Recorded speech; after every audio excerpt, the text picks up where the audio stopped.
Jennifer here.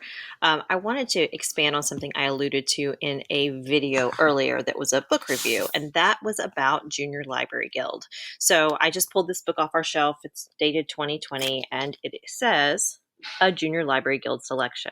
So if you've never used Junior Library Guild, they are a subscription service, and they are the OG. Like, they've been around for a long time. So other vendors are doing subscription services as well. I know Follett does one. There may be some other vendors. So use the vendors that you already know and love, but definitely incorporate subscriptions into your library cataloging or your collection development.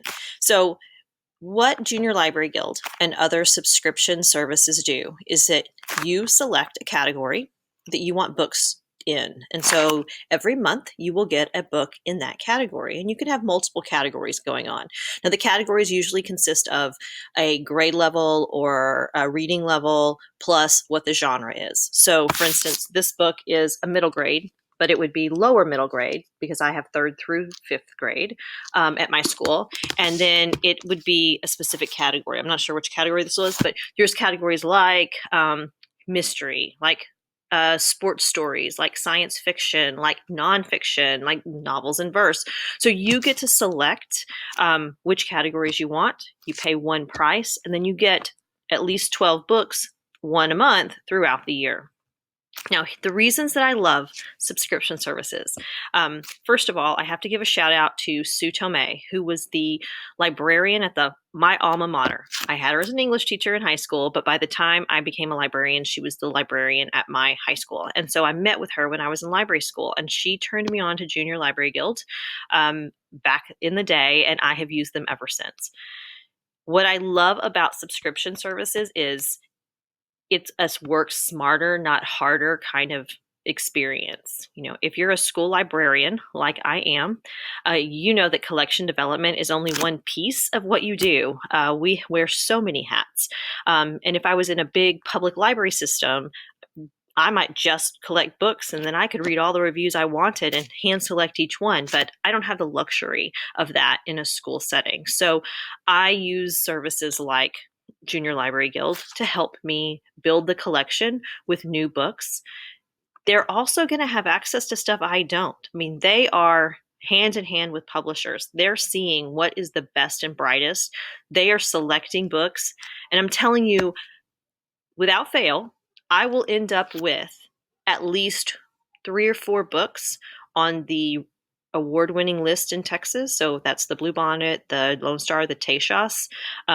If I have Junior Library Guild selecting my books, about the next year, at least 3, 4, 5 books on those lists will have been ones I got from Junior Library Guild because their acquisitions people are reading and picking amazing selections, things I may never have even found on my own.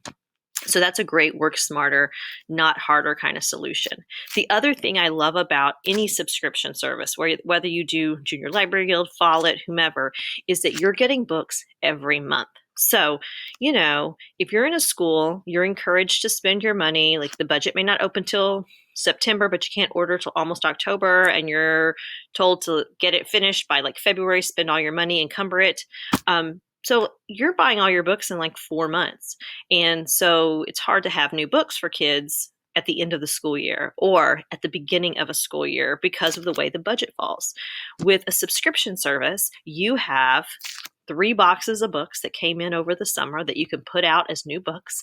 And you know that you're getting new books every month without having to personally select those books. Now, I would not spend all of my budget money on a subscription service, but I definitely would add that in as an element to help build a modern collection of contemporary books that kids want to read, in addition to the selections I'm doing based on reading lists and teacher recommendations and student recommendations.